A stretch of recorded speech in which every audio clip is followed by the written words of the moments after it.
When John Harbaugh was fired by the Baltimore Ravens on Tuesday, the dismissal carried the air of Andy Reid to it.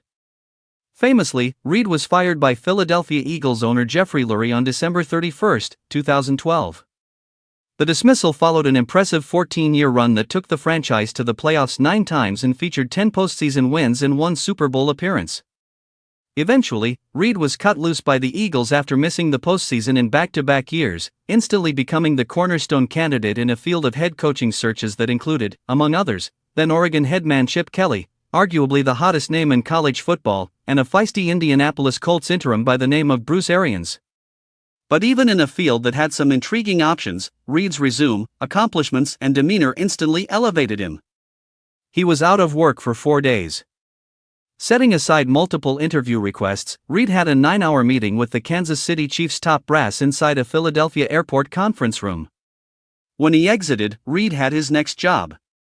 He canceled his other flights and would be announced within days, providing the quintessential snapshot of how quickly NFL teams swoop in when a coach of great magnitude hits the open market. John Harbaugh, who coached under Reid with the Eagles for 8 years, is that kind of coach, touting 180 wins in his 18 seasons with the Baltimore Ravens. He also has 1 Super Bowl victory with Joe Flacco at quarterback, 12 playoff appearances, 11 seasons with double-digit wins and 4 AFC title game appearances. He was also AP Coach of the Year in 2019. This collective track record, including a team culture capable of weathering a damning Ray Rice domestic violence investigation in 2015, is coveted by NFL ownership circles. A coaching and leadership reputation like this is what made Reid unemployed for all of 4 days. And it's what Harbaugh could have seized upon quickly following his Tuesday dismissal, maybe even having another job by as early as Friday. Curiously, he has paused.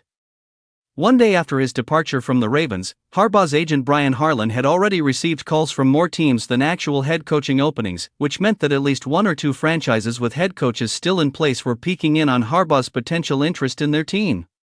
But rather than immediately hit the road and get himself in front of NFL team owners or their search groups, Harbaugh's camp put out the message that official interviews wouldn't commence until the following week at the earliest.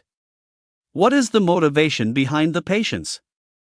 I spoke to 2 agents with coaching candidates who have already drawn their own interview interest this cycle, and each suggested an obvious design was in play. Harbaugh doesn't yet know the entire field of opportunity in front of him.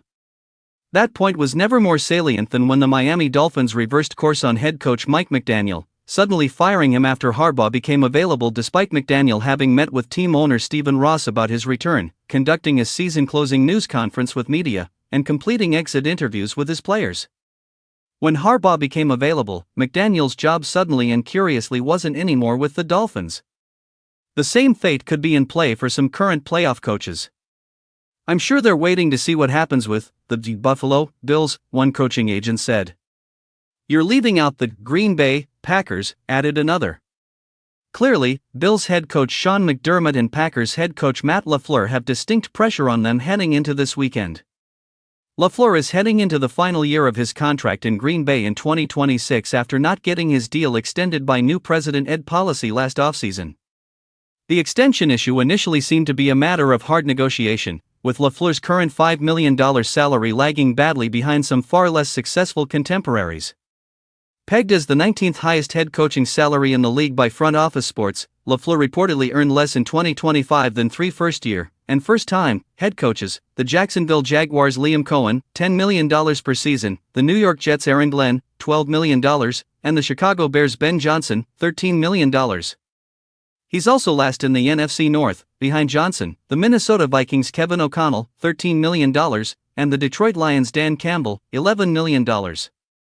That wide financial disparity was already setting up a difficult extension negotiation coming into this season, and that was before the Packers spent their offseason making some all-in moves to push Green Bay into the Super Bowl favorite conversation. Chief among them, the acquisition of defensive end Micah Parsons. Now, with Green Bay suffering some key injuries and a late-season fade into the playoffs, there will be on-field questions about LaFleur's ability to overcome adversity, too. In the